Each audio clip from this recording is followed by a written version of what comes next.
Bien-aimés, bonsoir et bon sabbat. Savez-vous que nous sommes en plein dans Apocalypse chapitre 14?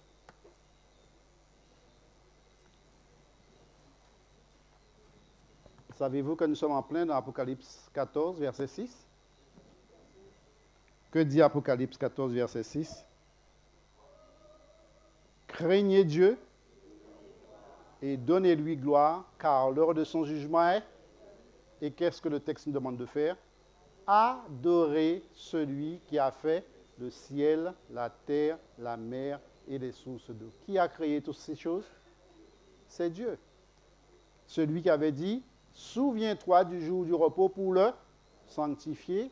Tu travailleras 6 jours et tu feras tout ton ouvrage, mais le 7e jour, c'est le jour du repos de l'Éternel, ton Dieu, car en 6 jours, l'Éternel a fait quoi? Le ciel, la terre, la mer et les sources d'eau. Et tout ce qui est contenu. Donc, nous sommes en plein dans Apocalypse 14. Craignez Dieu et donnez-lui gloire, car c'est lui qui a créé toutes ces choses. Dans Hébreux chapitre 4, à partir du verset 8, il est dit, car si Josué leur eût donné le repos, il ne parlerait pas après cela de notre jour. Il y a donc un repos de sabbat réservé au peuple de Dieu, car celui qui entre dans le repos de Dieu se repose de ses œuvres comme Dieu s'est reposé des siennes. Efforçons-nous donc d'entrer dans ce jour afin que personne ne tombe en donnant le même exemple de désobéissance. Donc nous sommes dans la volonté de Dieu, dans l'obéissance de ce qu'il nous a demandé de faire, de déposer nos fardeaux.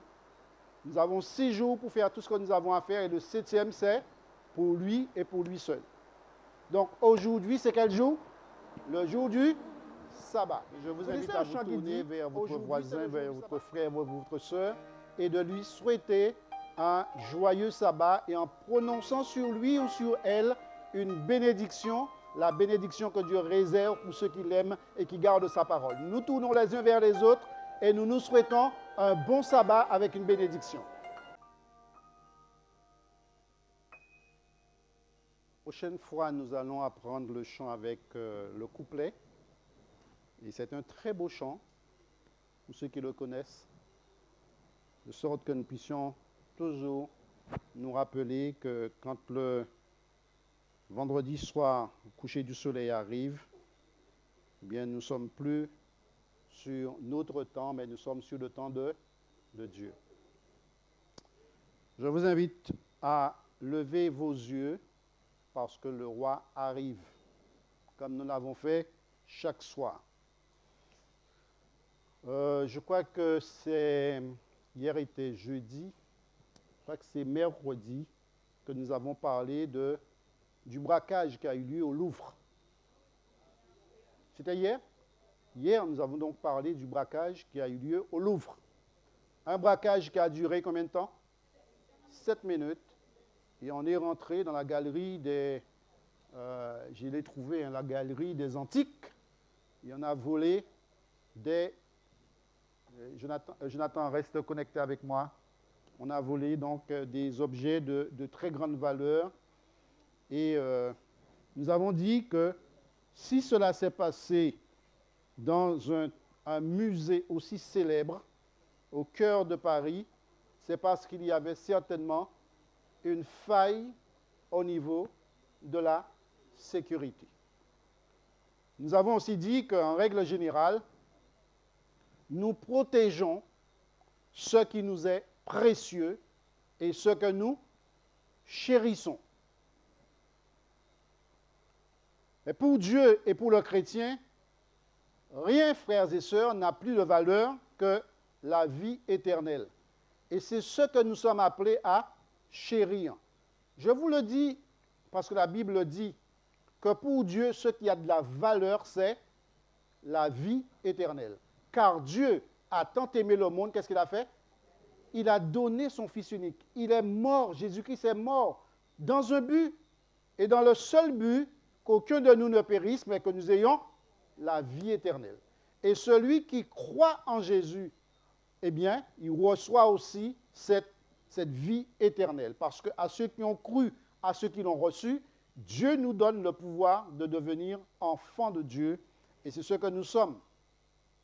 Nous voyons donc dans la Genèse que très tôt, dans cette bataille, Jésus-Christ a écrasé la tête du serpent parce qu'il a dit « Je mettrai une inimitié entre toi et le serpent, entre ta postérité et sa postérité. Celle-ci t'écrasera la tête et tu lui blesseras le talon. » Mais Jésus-Christ est effectivement mort, mais il est ressuscité et par sa mort et sa résurrection, aujourd'hui, nous avons l'espérance de la vie éternelle, ce qui est le plus cher à chacun de nous.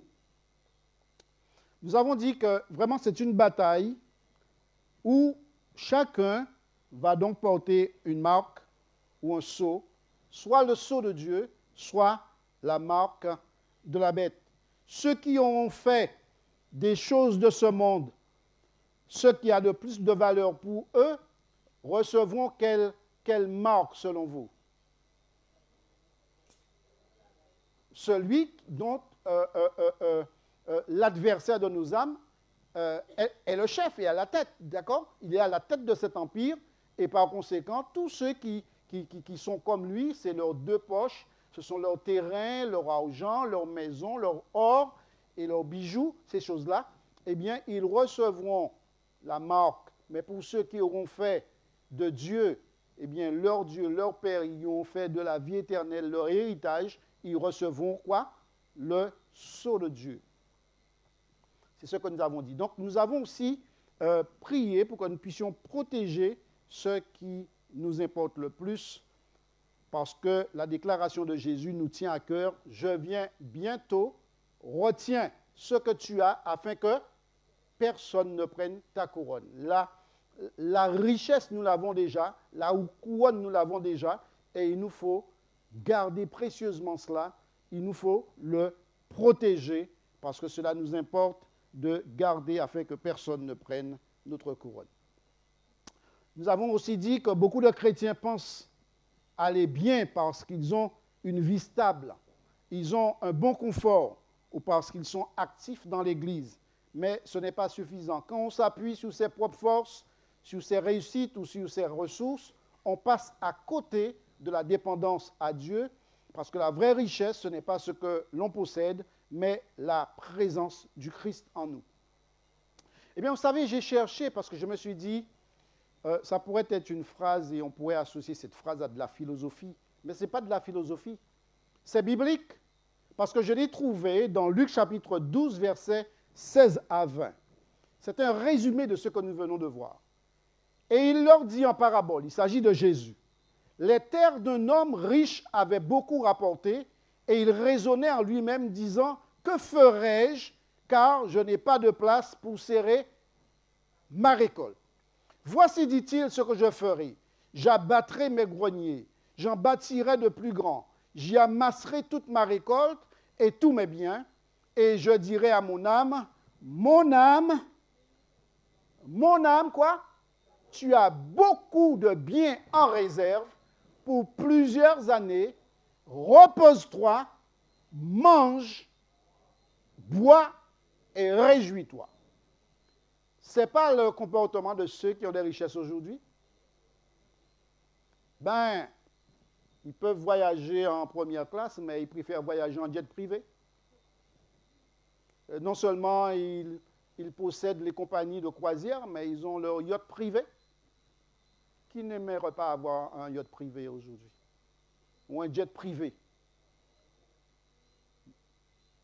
Ça ne vous intéresse pas? Oui? Pas forcément. Pas forcément. Moi, je connais quelqu'un, je le regarde, il me regarde, il aurait bien aimé avoir son jet privé. Qui a dit ça? C'est qui? Hein? J'ai entendu dire c'est qui? C'est quelqu'un.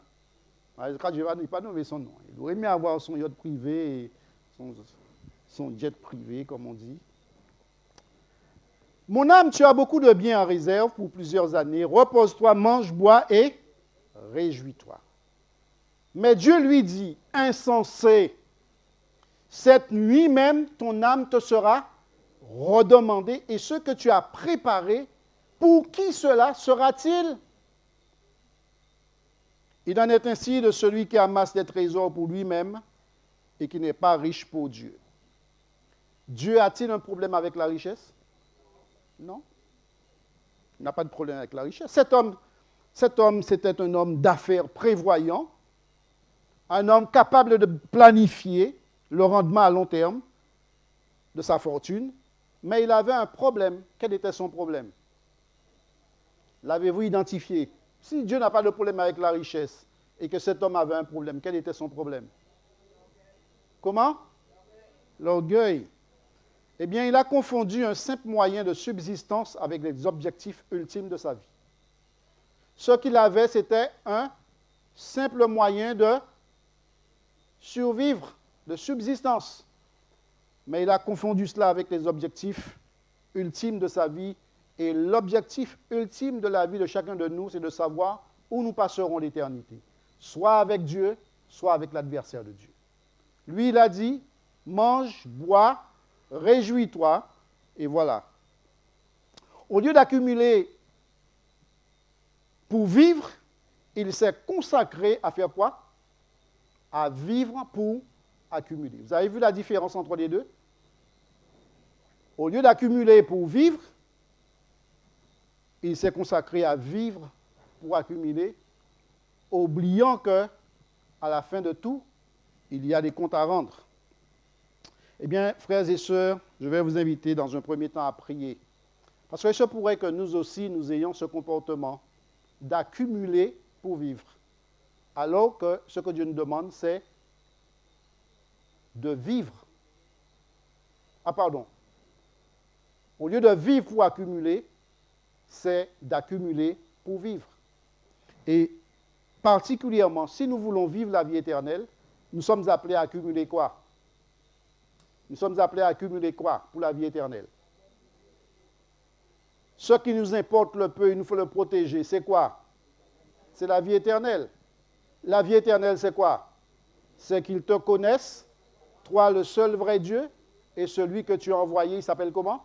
Jésus-Christ. Donc, accumulons le pain de vie, l'eau de vie, Jésus-Christ, qui va, lui, transformer nos vies, plutôt que de vivre pour accumuler des choses que nous allons laisser sur cette terre et passer à côté de la vie éternelle.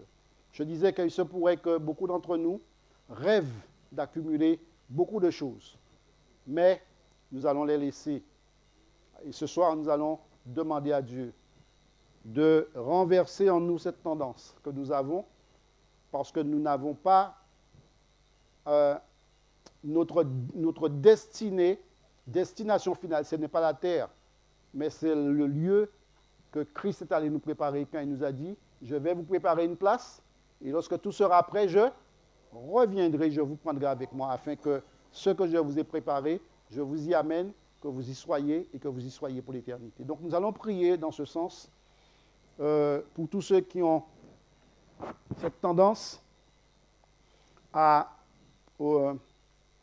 vivre pour accumuler, eh bien, c'est d'accumuler les connaissances, le caractère de Jésus-Christ, les sentiments qui étaient en lui, afin de vivre l'éternité avec lui. Nous allons prier, et vous connaissez ma méthode de prière, ça n'a pas changé. Nous prierons par groupe de 2.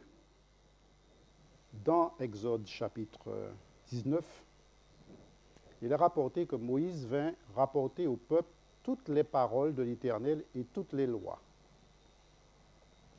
Le peuple entier répondit d'une même voix, « Nous ferons tout ce que l'Éternel a dit. » Verset 7, Moïse prit le livre de l'Alliance et le lut en présence du peuple, et le peuple répondit, « Nous ferons tout ce que l'Éternel a dit et nous obéirons. » L'histoire nous dit que le peuple n'a pas tenu parole. Pourquoi? Au verset 32, chapitre 32, verset 6, le peuple s'assit pour faire quoi?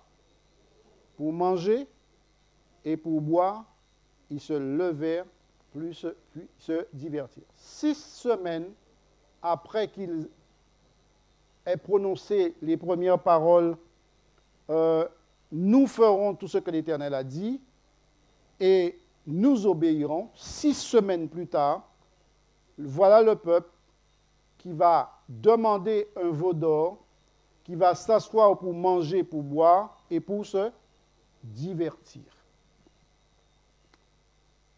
Pensez-vous que nous sommes meilleurs?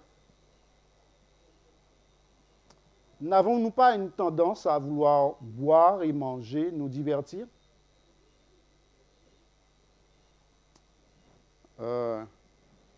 Si on vous proposait une croisière là maintenant, la croisière s'amuse. Vous savez, la croisière, c'est pas compliqué, hein? On boit, on mange, on dort, on se divertit. On va au théâtre le soir, on se pavane dans les coursives, dans les allées, on regarde les parfums, les chocolats, les vêtements, les montres, les sacs, les chaussures. Nous avons cette tendance. L'apôtre Paul l'exprime en disant dans Romains chapitre 7, verset 15, « Car je ne sais pas ce que je fais. » Parce que si je savais ce que je faisais, je ne l'aurais pas fait. Pas vrai? Mais est-ce qu'il sait ce qu'il fait? Il sait ce qu'il fait ou pas? Et pourquoi il dit « je ne sais pas ce que je fais » ? Je ne fais point ce que je veux et je fais ce que je hais.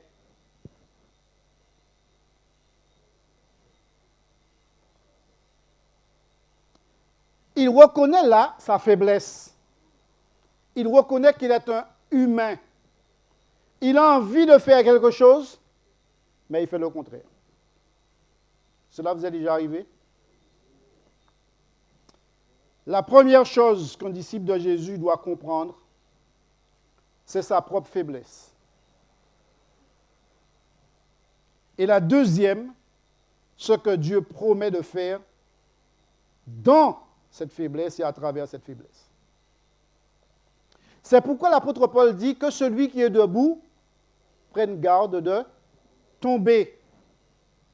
Parce que toute notre justice à nous est comme un vêtement souillé, nous dit le prophète Ésaïe. Ésaïe 64, verset 5. Donc, la clé d'une vie chrétienne réussie est d'apprendre à dépendre de la force de qui? De Jésus.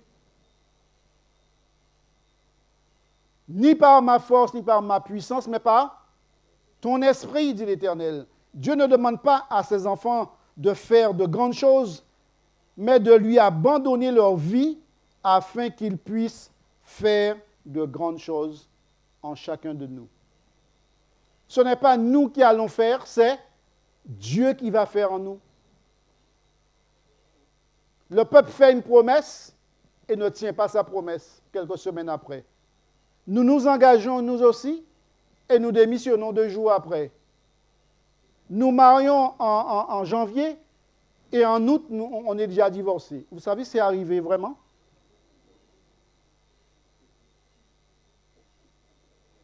Et c'est moi qui avais célébré ce mariage. Et je savais que le mariage n'allait pas tenir. J'ai dit ça, hein? Et pourquoi on fait? Bandit ou ambiteur. J'étais pasteur à Vieux-Fort. 2 jeunes sont venus me demander à les préparer au mariage. Et quand j'ai commencé à faire la préparation, ce que j'ai vu, j'ai dit non, ça ne va pas tenir, je ne vais pas vous marier. Parce qu'ils se déchiraient avec les parents du garçon, les parents de la fille avec sa maman, le garçon avec ses parents. J'ai dit, ça n'ira pas loin. J'ai refusé de faire le mariage. Ils avaient déjà tout acheté. Toute la nourriture, la boisson, tout était là. J'ai dit que je refuse. Ils sont montés voir le président de la fédération. Le président de la fédération m'a appelé. J'ai dit, pasteur, je ne ferai pas le mariage. Et je n'ai pas fait le mariage. Je leur ai dit, quand vous serez prêts, vous allez venir me voir. Et quand ils étaient prêts, ils sont venus me voir.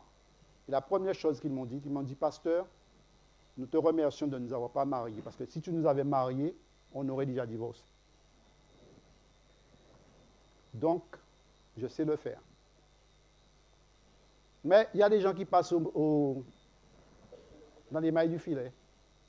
Et t'as là, j'avais senti ça, hein, mais bon. Vous savez, quand vous faites une préparation au mariage, ce n'est pas pour dire aux gens de ne pas se marier, hein, quand vous voyez que ça ne va pas. Vous leur dites qu'il y a des incompatibilités, il y a des choses qui ne vont pas. Mais c'est marié, ils ont envie de marier. Donc, qu'est-ce qu'on fait? C'est le marier. Moi, je ne vais pas, à chaque fois que je refuse de marier quelqu'un, la personne va voir le président de la fédération pour moi. Ça n'a pas de sens.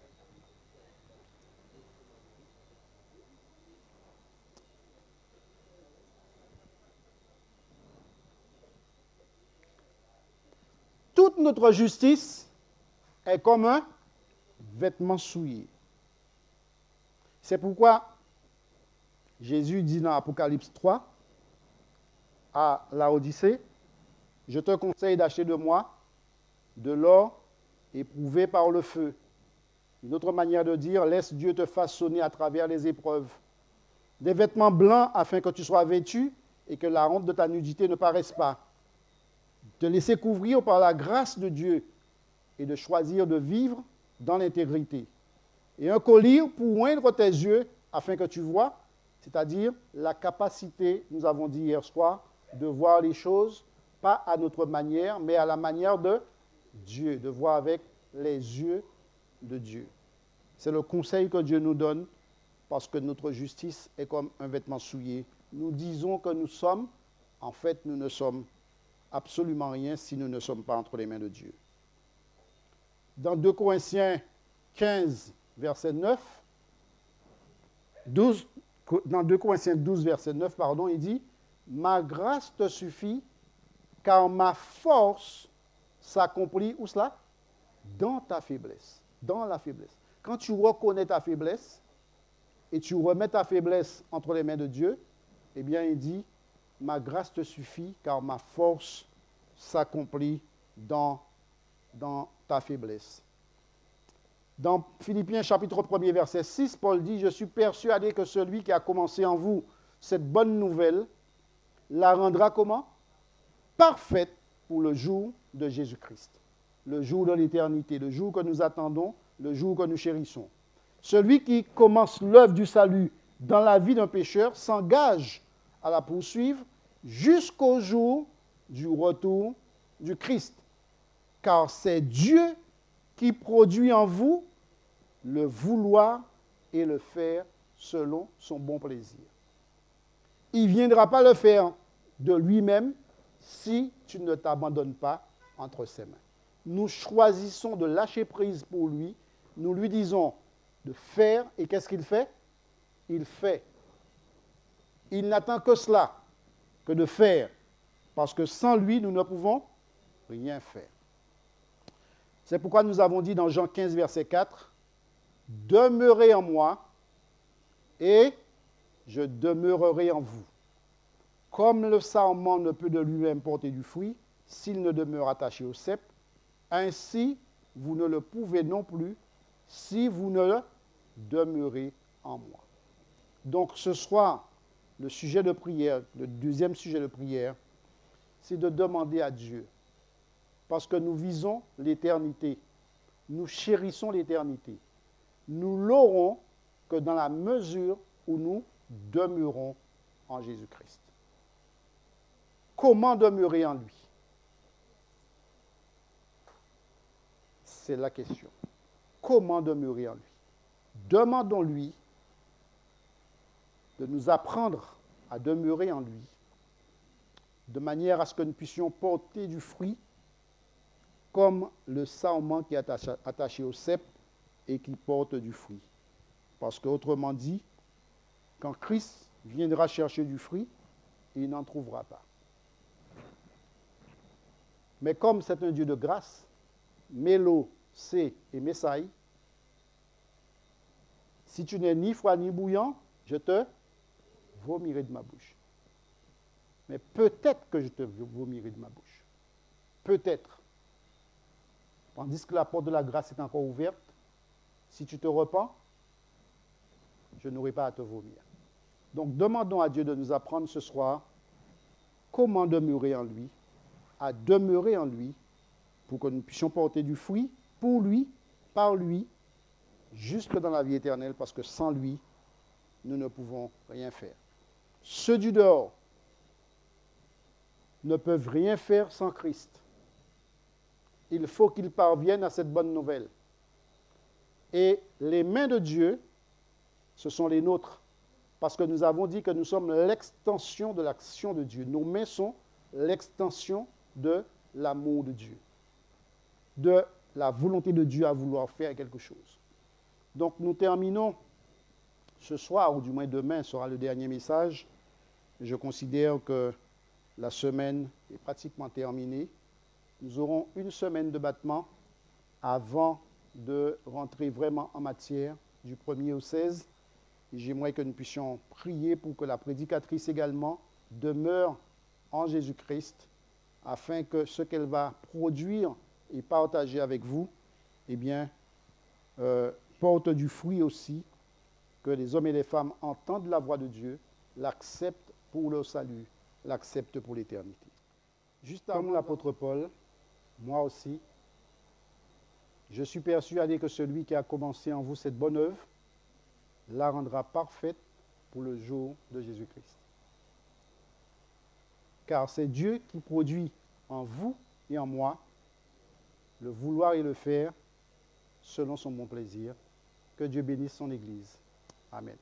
Notre Père et notre Dieu, en ce sabbat béni, accorde à ton peuple une double bénédiction, la bénédiction qui est réservée à ceux qui t'aiment et qui gardent ta parole. Mais aussi, Seigneur, cette bénédiction de demeurer en toi, comme toi tu demeures en nous, pour que nous puissions voir l'éternité. Tous, nous tous qui sommes présents, et avec tous nos frères répartis sur tout le territoire de la Guadeloupe et dans le monde entier. C'est là notre prière, au nom de Jésus-Christ. Amen.